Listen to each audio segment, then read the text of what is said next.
नमस्कार विद्यार्थी मित्रांनो, मी प्रोफेसर हितेश सर पुन्हा ठिकाणी माझ्या युट्यूब चॅनल स्वागत करतो.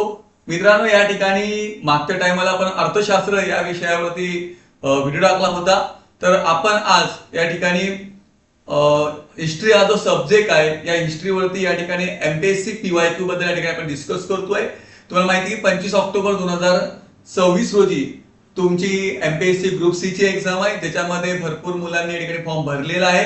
आणि तुम्हाला माहिती असेल की तलाठीसाठी भरपूर मुलं या ठिकाणी एक्झामला फॉर्म भरलेला आहे आणि तलाठी पहिल्याच वेळा एमपीएससी कडे आलेली आहे. तर अतिशय महत्वाचं मित्रांनो, त्यामुळे जरा लक्ष द्या. तर या ठिकाणी हिस्ट्री या सब्जेक्ट मध्ये जे प्रश्न विचारले जातात ते प्रश्न सोपे असतात, परंतु भरपूर मुलं काय करतात, प्रश्न न वाचता एक आन्सर देऊन टाकतात आणि आन्सर काय होतं, रॉंग होतं. पूर्ण प्रश्न व्यवस्थित वाचा, कारण पूर्ण प्रश्न जर व्यवस्थित वाचले तर आन्सर या ठिकाणी लवकर येतात. आपण काय करतो की आपल्याला माहिती असतं की पूर्ण आपण एखादी स्टेटमेंटच वाचत नाही आणि फक्त एक बोलतो की नाही याचं उत्तर हेच आहे असं लावून टाकतो आणि आन्सर काय होतं, रॉंग होतं. त्यामुळे स्टेटमेंट खूप वाचणं महत्वाचं आहे. तर मित्रांनो, या ठिकाणी आपण आज जो पेपर डिस्कस करतोय तो या ठिकाणी महत्वाचा पीवायक्यू डिस्कस करतोय एमपीएससी झालेला. तो या ठिकाणी आपण बघूया की हा जो पेपर आहे हा कसा होता आणि या ठिकाणी याचे हिस्ट्रीचे आन्सर कसे आहेत. ओके, तेव्हा मित्रांनो, पहिला प्रश्न तुमच्या समोर येत आहे. त्या प्रश्नाचा आहे की या ठिकाणी इतिहास या प्रश्नाबद्दल आपण डिस्कस करतोय. बघा, पहिला प्रश्न आहे, ब्रिटिशांच्या काळात अणुऔद्योगिकीकरण कोणते परिणाम भारतावर झाले होते. अणुऔद्योगिकीकरण याचा अर्थ की भारतामध्ये उद्योगावरती कुठला मोठा परिणाम झाला होता उद्योगावरती. तर बघा, पहिला ऑप्शन आहे शेतीचा भार कमी झाला. तर हा भार कमी नाही झाला मित्रांनो, हा भार वाढला. कारण आपण बघितलं होतं की भरपूर लोकांचं या ठिकाणी नोकऱ्या गेल्यामुळे त्या ठिकाणी त्यांना शेतीवर त्यांचा मोठ्या प्रमाणामध्ये काम करावं लागलं आणि त्यामुळे ज्या शेतीमध्ये पहिले 2 लोक काम करत होते त्या ठिकाणी 5 लोकांना काम करावं लागलं. ओके, त्यामुळे ऑप्शन नंबर 1 या ठिकाणी रॉंग झालेला आहे. स्वावलंबी ग्रामीण अर्थव्यवस्था उद्ध्वस्त झाली. पहिल्यांदा कसं होतं की गावातच सर्व गोष्टी बनत होत्या, गावातच सर्व पिकत होत्या. ब्रिटिश आल्यामुळे काय झालं, ब्रिटिशांनी भारतामध्ये नीळ लागवड करायला सांगितली, ब्रिटिशांनी भारतामध्ये ताग लागवड करायला सांगितली.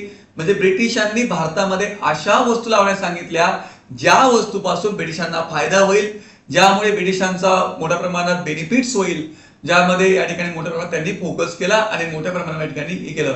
त्यामुळे या ठिकाणी जी आपली ग्रामीण अर्थव्यवस्था होती ती काय झाली, उद्ध्वस्त झाली. त्यामुळे ऑप्शन नंबर बी बरोबर आहे. औद्योगिक केंद्राचा अस्त झाला, ज्यामुळे जे इंडस्ट्रीचे केंद्र होते, उद्योगधंदे जे आपले विकसित झाले होते, आपल्या भारतीय लोकांनी जे उद्योग सुरू केले होते ते उद्योग या ठिकाणी पाठी पडले. त्यामुळे ऑप्शन नंबर 2 पण या ठिकाणी सी पण या ठिकाणी बरोबर आहे. पुढचं, भारताची आर्थिक राष्ट्रवादाला चालना मिळाली. ओके, ज्याच्यामुळे भारताच्या इकॉनॉमीला काय मिळाले, चालना मिळाली. राष्ट्रवादी, ज्यामुळे लोकांमध्ये काय झालं की राष्ट्रवाद या ठिकाणी निर्माण झाला.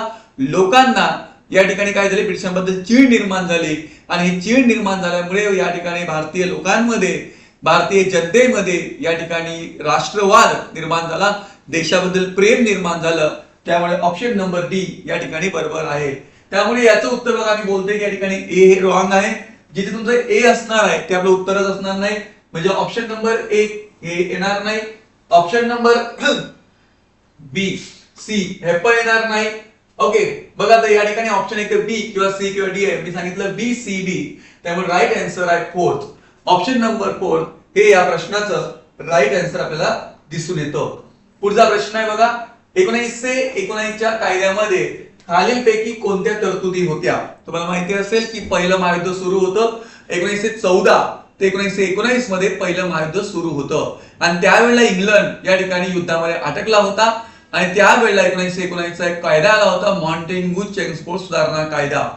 या कायद्याने असं ठरलं होतं की दर 10 वर्षांनी या ठिकाणी कायद्याचं ऑडिट केलं जाईल. ओके, ते तुम्हाला माहिती असेल की 1927 मध्ये सायमन कमिशन त्यासाठी झालं होतं, बट सायमन कमिशन 1929 ला यायचं होतं, 27 ला का आलं, ते 2 वर्ष का आलं, कारण ब्रिटनमध्ये इलेक्शन होत होत्या, ब्रिटनमध्ये निवडणूक होत होत्या आणि त्या निवडणूक असल्यामुळे भारतीयांबद्दल जे ब्रिटिश लोकांमध्ये भारतीयांबद्दल जे माहिती मिळत होती की भारतीयांची कशी पिळवणूक केली जाते ब्रिटिशांकडून, त्याबद्दल तिथली जनता संतापली होती. तो संताप कमी व्हावा म्हणून सायमन कमिशन 27 ला पहिलेच या ठिकाणी 2 वर्ष पहिलेच भारतामध्ये आलं होतं. हा जो 1919 चा कायदा याला मॉन्टेग्यू चेम्स्फोर्ड सुधारणा कायदा सुद्धा म्हटलं जातं. या कायद्याने असं ठरलं होतं की प्रांतामध्ये द्विदल पद्धत लागू करण्यात आली. ओके, आणि या ठिकाणी सोपी राखी खाते या ठिकाणी करण्यात आले. बघा या ठिकाणी दिलाय की 1919च्या कायद्याने पॉलिटिक कोणत्या तरतुदी होत्या? भारत मंत्र्याचे वेतन भारतीय तिजोरीतून द्यावे असं न ठरलं होतं मित्रांनो. तर भारत मंत्र्याचे पगार हे भारतीय तिजोरीत न देता ब्रिटिशांच्या तिजोरीतून देण्यात यावे. त्यामुळे ऑप्शन नंबर ए या ठिकाणी रॉंग झालेला आहे. ऑप्शन नंबर ए रॉंग झालाय. दुसरं, या कायद्याने लोकसेवा आयोगाची स्थापना झाली, तर बरोबर आहे. त्यानंतर इंडियन काउन्सिलचे महत्व कमी झाले, हे पण बरोबर आहे. या कायद्याने केंद्र राज्य सरकारच्या विषयी सूचीचे विभाजन करण्यात आलं, हे पण बरोबर आहे. म्हणजे काय, ऑप्शन नंबर ए रॉंग झालेला आहे. त्यामुळे पहिला ऑप्शन येणार नाही. ओके, ऑप्शन नंबर 4 पण येणार नाही. तर उत्तर क्रमांक आहे 3 बी, सी आणि डी हे या प्रश्नाचं राईट आन्सर आपल्याला दिसतंय. पुढच्या प्रश्नाकडे आपण जर गेले तर इसवी सन 1920 मध्ये खालीलपैकी कोणाच्या अध्यक्षतेखाली मुंबई कामगार समिती स्थापना झाली? बघा, मुंबई कामगार समिती स्थापना केली आहे नारायण मेघाजी लोखंडेंनी. परंतु प्रश्न काय विचारलाय, कोण या ठिकाणी 1920च्या अधिवेशनाचे अध्यक्ष होते? ओके, त्यामुळे प्रश्न समजणं खूप महत्वाचं आहे. भरपूर मुलं काय करतील याचं उत्तर लिहितील नारायण मेघाजी लोखंडे, कारण त्यांना आपण कामगार चळवळीचे जनक असं या ठिकाणी म्हणत असतो. तुम्हाला माहिती असेल की त्यांनी या ठिकाणी मिल्स अँड असोसिएशन ही कामगारांची एक संघटना स्थापन केली होती. ओके, तर बघा या ठिकाणी विचारलं 1920 मध्ये खालीलपैकी कोणाच्या अधिकाराखाली ही संघटना स्थापन झाली होती? त्याचं उत्तर आहे नारायण गणेश चंदावरकर. नारायण गणेश चंदावरकर या ठिकाणी अध्यक्ष होते. माहिती असेल की हे जे जोशी होते यांनी या ठिकाणी सार्वजनिक काका आपण या ठिकाणी म्हणतो असतो, आणि यांनी 1870 मध्ये पुण्यामध्ये सार्वजनिक समाज या ठिकाणी स्थापन केलेला दिसून येतो. ओके, त्यामुळे उत्तर क्रमांक 1 गणेश चंदावरकर, नारायण गणेश चंदावरकर. 1 नोव्हेंबर 1858 रोजी गव्हर्नर जनरल लॉर्ड कॅनिंग यांनी राणीचा जाहीरनामा कोणत्या ठिकाणी वाचून दाखवला होता? ओके, तुम्हाला माहिती असेल की 1857चा उठाव झाला, त्यावेळेला लॉर्ड डलहौसी या ठिकाणी जे होतं यांचा या ठिकाणी कालखंड संपला होता. 1848 ते 1856 या काळामध्ये लॉर्ड डलहौसी हे भारताचे व्हाईसराय गव्हर्नर या ठिकाणी होते, आणि 1858 मध्ये या ठिकाणी 57चा उठाव झाला, आणि 58 मध्ये लॉर्ड कॅनिंग या ठिकाणी भारताचा व्हाईसराय म्हणून या ठिकाणी आला होता. 57च्या उठावामध्ये पण तोच होता.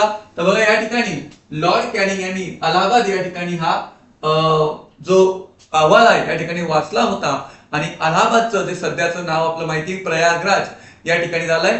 आणि तुम्हाला माहिती असेल की 1889चं जे काँग्रेसचं 5वं अधिवेशन झालं होतं ते या ठिकाणी, सॉरी 5वं नाही, 1888चं जे काँग्रेसचं अधिवेशन झालं होतं ते अलाहाबादला झालं होतं. ओके, आणि या अलाहाबादच्या अधिवेशनाचे अध्यक्ष जॉर्ज यू या ठिकाणी होते. ओके, पुढे आपण जर बघितलं तर लंडन हेरी हेरॉल्डच्या कोणत्या प्रतिनिधीने वळाच्या मिठागरामध्ये सत्याग्रही समवेत उभे राहून आपले निरीक्षण लंडनला पाठविले होते? वेब मिलर, जॉर्ज स्लोको, पेरिट टॉप्टन आणि एक मेकॉय. हा प्रश्न थोडासा अवघड कॅटेगरीचा प्रश्न आहे मित्रांनो. ओके, परंतु याचं जे उत्तर आहे तो आहे जॉर्ज स्लोको, हे याचं राईट आन्सर आपल्याला दिसून येतो. पुढचं, ब्रिटिश काळात भारतीयांच्या लष्करात कोणते उच्चपद होते? सरदार, सुभेदार, हवालदार, कॅप्टन.